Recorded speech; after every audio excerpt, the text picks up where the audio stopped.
কল্যাণবাবু ও মণিদীপাদি একই অফিসে কাজ করতেন। এমনকি তারা অফিস ছুটির পরে একই বাসেই যাতায়াত করতেন। একদিন, চলুন চলুন মণিদীপাদি, আমাদের অফিস ফেরত বাস এসে গেছে, উঠে পড়ি চলুন, না হলে কিন্তু বসার জায়গা পাবো না। আমি তো আবার পায়ে ব্যথার জন্য বাসে দাঁড়িয়েও যেতে পারবো না। হ্যাঁ হ্যাঁ, চলুন চলুন। বাবা, এ কি ভিড় বাসে উঠলাম, এসে দেখছি বসার কোথাও জায়গাই নেই। কি হবে কল্যাণবাবু, আপনার তো পায়ে খুব ব্যথা, দাঁড়িয়ে দাঁড়িয়ে কি করে যাবেন? দেখি কাউকে একটু পায়ে ব্যথার কথা বললে কেউ একটু বসার জায়গা ছেড়ে দেয় কিনা।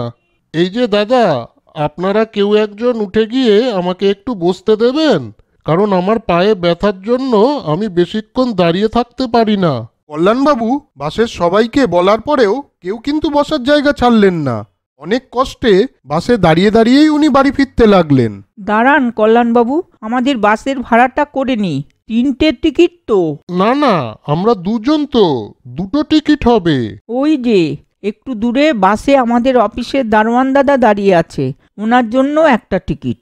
এই যে সাবু দাদা, আপনার টিকিট কিন্তু হয়ে গেছে।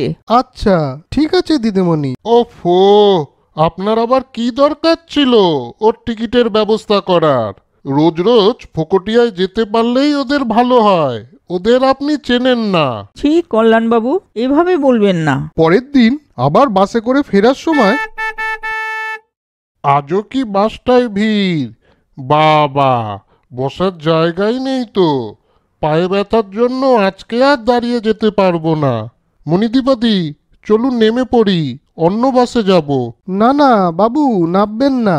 আমি আজ আগে আগে উঠে আপনার জন্য বসার জায়গা রেখে দিয়েছি বাসে। চলুন, আপনার তো পায়ে ব্যথা, তাই।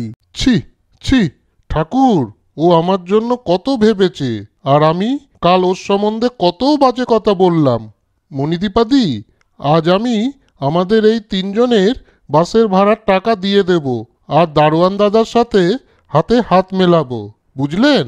বাহ কল্যাণবাবু, আমাদের সবাইকেই এইভাবে মিলেমিশে চলতে হবে। তাহলে দেখলে তো বন্ধুরা, ছোট বড় সবাইকেই একই নজরে দেখা উচিত। বন্ধুরা, গল্পটা তোমাদের কেমন লাগলো?